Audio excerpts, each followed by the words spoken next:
안녕하세요. 예수비전 성결교 안희한 목사입니다. 언론의 역할은 굉장히 중요합니다. 올바른 방향을 제시해주는 사명이 언론에게 있어요. 권력이 어긋난 길로 갈 때는 그것을 바로잡아주는 견제하는 역할이 언론에게 있어요.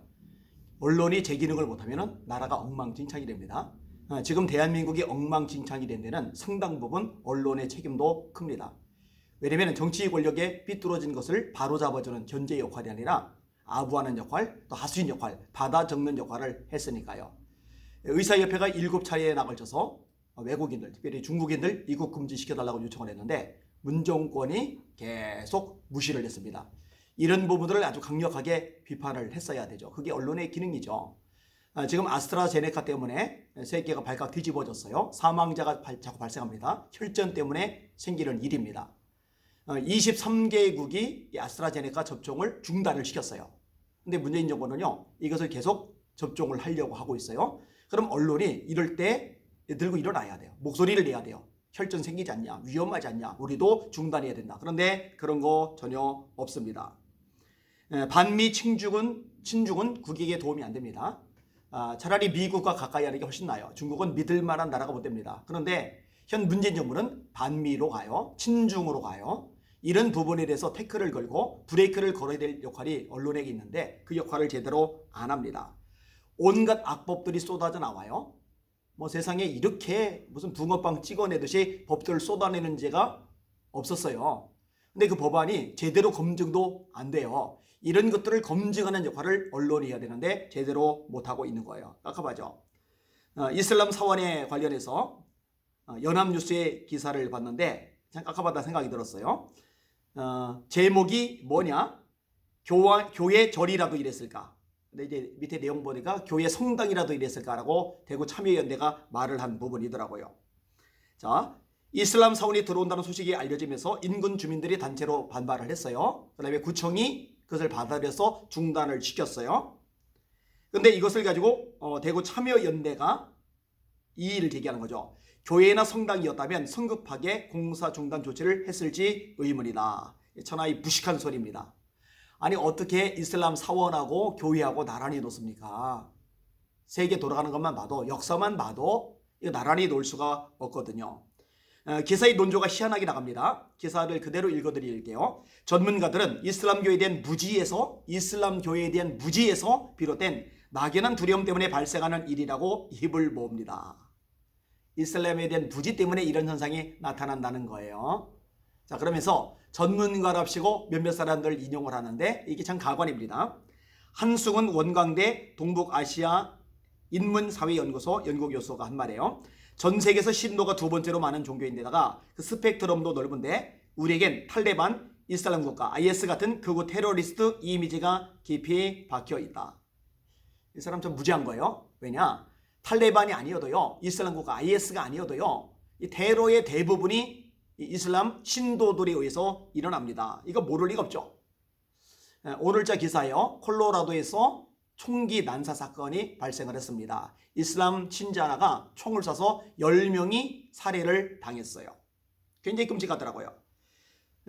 한 직원이요, 그 매장에 있는 직원이요, 이렇게 말을 합니다. 범인이 주차장에 있는 노인을 쏘는 것을 목격했다. 노인이 쓰러진 것을 보고도 그에게 다가가 여러 번 추가로 총격했다. 이 이슬람 사람은 탈레반이 아니지만 IS가 아니지만 이런 짓을 저질러요. 그럼 세계 곳곳에서 일어나는 이 테러는요, 이슬람에 의해서 저질러지고 있거든요. 그런데 왜 딴소리를 하는 겁니까? 장지양 아산정책연구원 중동연구센터장이 한 말입니다. 제주에 온 예멘인이 난민 신청을 했을 때 이슬람교가 성폭행을 허용한다는 등 혐오를 조장하는 가짜 뉴스가 많이 돌아다녔고 이것이 편견의 결정적 역할을 한 것이다. 진짜로 무식한 사람들이 전문가 행세를 하고 있죠.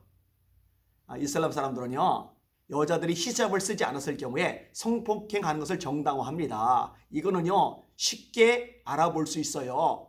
흔하게 일어나는 일들이기도 하고요. 뭐가 가짜 뉴스라는 겁니까? 가짜 뉴스 아니고 진짜 뉴스예요. 잘 모르면은 전문가 행세를 하지 마세요. 그리고 알고도 그러는 거라면 나쁜 사람이죠. 거짓말을 퍼뜨리고 있으니까요.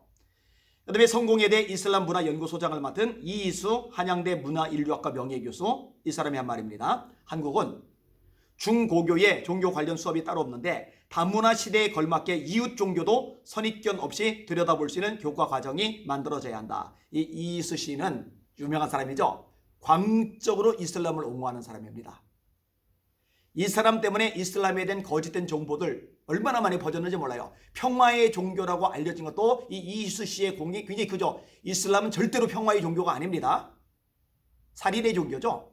테러의 종교죠. 폭력의 종교죠. 여성들 완전히 짓밟아버리는 그런 종교죠. 그나마 제대로 된 소리를 낸 사람이 한 사람이 있어요. 박현도 교수. 이분이 이렇게 말했더라고요. 한국인이 이슬람을 무슬림을 포용하려는 노력도 중요하지만 우리만의 숙제는 아니다. 다양성, 민주주의, 남녀평등 등 그들 역시 우리를 이해하고 존중하는 태도가 필요하다. 당연하죠. 우리 대한민국에 들어왔다면 대한민국의 문화를 존중해야죠. 대한민국의 법을 지켜야죠. 일방적으로 자기를 주장만 하면 안 되는 거예요. 이슬람은 그게 안 돼요.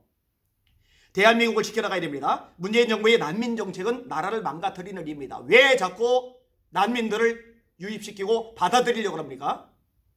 여러분, 다른 나라들 난민들이 들어가기 쉽지 않은데 우리나라가요 마치 호구처럼 대접을 받아요. 난민을 쉽게 받아준다 이렇게 소문이 벌써 번져버렸단 말이에요. 이게 대한민국에 무슨 유익이 되냐고요. 특별히 이슬람을 받아들이는 게 무슨 유익이 되냐고요.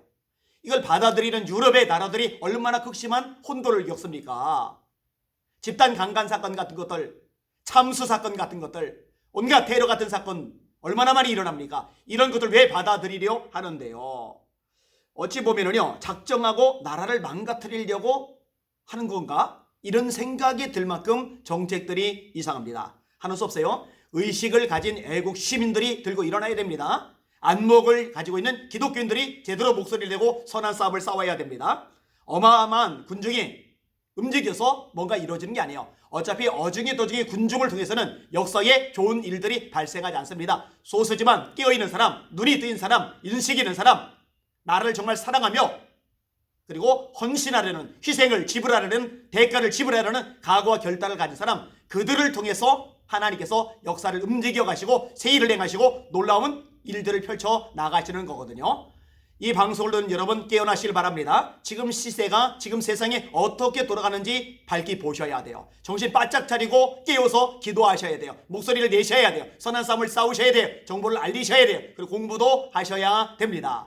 우리 대한민국 우리 자손들에게 아름다운 상태로 물려줘야 되지 않겠습니까? 그 역할을 감당하는 저와 여러분들이 되기를 원합니다. 사실 그런 사명감을 가지고 계속 정보를 알리는 것이고 이렇게 목소리를 내는 거거든요. 여러분 함께 동참해 주십시오. 주님의 영광을 위하여. 날마다 주님의 이름으로 승리하며 전진하시는 저와 여러분들에게를 예수님의 이름으로 축원합니다. 할렐루야.